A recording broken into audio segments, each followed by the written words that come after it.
What's up, guys? It's your boy Ted, the review guy, and today I'll be reviewing The Night of the Seven Kingdoms. And yeah, if you know me, you know I love Game of Thrones, and yeah, like I'm really looking forward to this show. I've been looking forward to this show, and I know it's gonna be a very different story compared to the House of the Dragon and Game of Thrones. It's not as serious. I mean, as you see in the first scene with the dump stuff, and let me tell you guys, I was eating. Like literally took I played the thing, I took my plate, sat down, I'm ready, and boom, that happened. He was spraying, and I was eating. I was like, yeah. This is crazy. But yeah, it's basically setting a tone that this is not as serious. So don't like, the show is not taking itself too seriously. So but it's gonna tell you a great story. So I know that. So the Night of the Seven Kingdoms show follows Dunk and Egg when they go through their journeys, and we'll see what happens. I don't want to do any spoilers, especially with what happens with who Egg is and what happens to Dunk at the end and all of that stuff, and Egg basically. But we know that they have big implications within the stories that we've had already, especially Game of Thrones. I mean, Joffrey Baratheon was reading, looking at the history pages, and showed his uncle how many pages Dunk has. Said Duncan the Tall, he has like 4 pages, and asked his uncle how many he has, trying to embarrass him and stuff like that. So we know how horrible he was. But otherwise, other than that, like the show basically follows the story between Dunk and Egg, and how their world around them, as they are both so naive, especially Dunk. At least with Egg, he comes with a bit of an advantage, and we'll explain that in the coming episode, I guess, the coming episodes. And so yeah, so the first season is gonna be based on the Hedge Knight and how Dunk becomes the Hedge Knight, and then the next season, hopefully, it's gonna be the Sworn Sword. It's a great story as well. And then the last season will probably be the Mystery Knight. Yes, the Mystery Knight. So yeah, these are great small books, smaller than the original stories, but yeah, they are great books, great stories ahead. So yeah, if you really like them, please go read the books. And if you haven't watched the first episode, I'm gonna talk about it now. This is your spoiler warning, even though I've already talked about, but that was like the opening scene, cold opener, I guess. So we see Dunk burying his basically a father, I guess, or foster father, if I can put it that way. He was also a Hedge Knight, which is someone who's basically paid to be a knight, to protect people and stuff like that. It's a mercenary, but in a good way. Yeah. Not like a sell sword like that will go and kill people, but like to protect, more for protection and everything. So basically, his Dunk's whole life vision is that he needs to be a great knight, and we see he tells a lie that he is a knight and he was sworn. Well, it's not really implicated that it's a lie, but also it's not told as it's the truth as well, because he is shaky telling the story.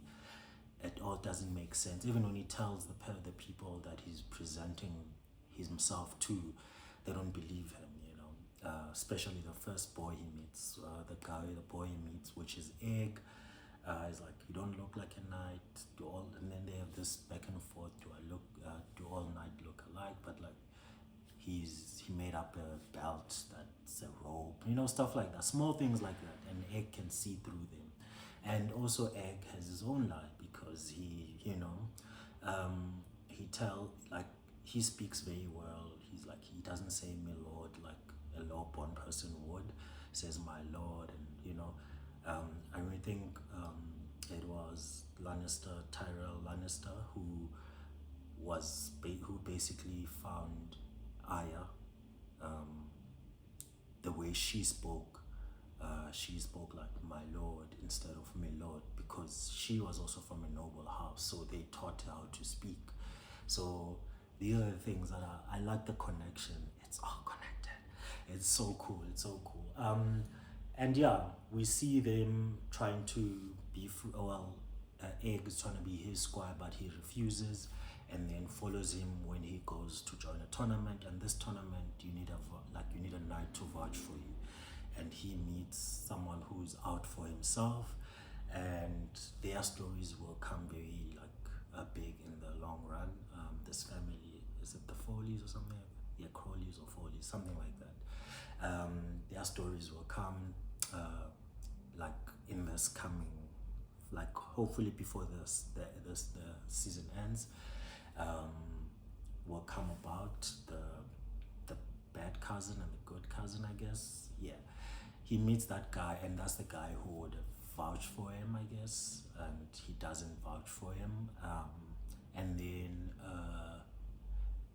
he goes, when he goes to a party, he meets Lionel Baratheon, one of my favorite characters so far in the show, and can't wait to see their relationship going forward and stuff like that. And basically, Dunk finds out that in order to survive in this world, this tournament and all of that stuff, he needs to win.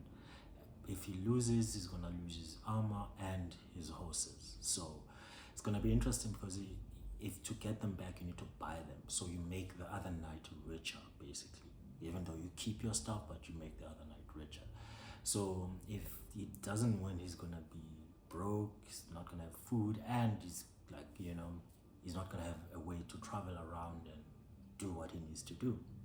And so, yeah, and then he goes back and finds Egg again, who set up their camp and stuff like it, because he can tell that he doesn't know how to do anything. And so he basically agrees for Egg to be squire, and yeah, the friendship starts and all that stuff. So that's great, and I love the relationship between Lionel and Dunk. And he tells him he needs to be tall, he needs to stop slouching, and that's why he calls himself Sir Duncan the Tall, because just Sir Dunk is weird, which X points out.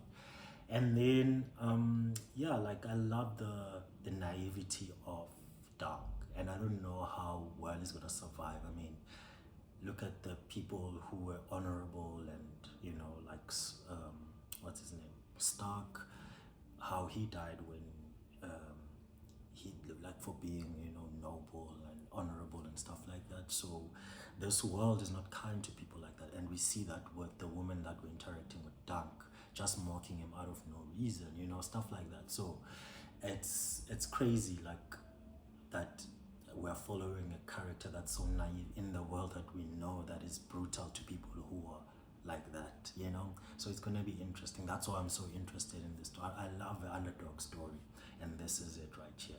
And so we'll see how this Lionel Baratheon and Sir Duncan the Tall story comes about. I'm so looking forward to that. And Lionel Baratheon is also called the Laughing Stone, because how he laughs in the battlefield while he fights and all of that stuff. So and also I think the Baratheon come from Stone's End, so it's just so cool to see that. And apparently we're gonna be shown a lot of places in the Game of Thrones world in Westeros. So I'm interested to see all of those stories, but it's 30 minutes episode. So yeah, I don't know. I hope they don't rush things. I don't know, but it's a smaller scale type of show, so it kind of makes sense. But at least 40, man. We're only getting 8 episodes. But anyway, I really enjoyed this episode. I'm looking forward to the next one. And yeah, I hope you guys enjoyed my review, and I'll see you in the next one. Let's enjoy this journey together. Peace.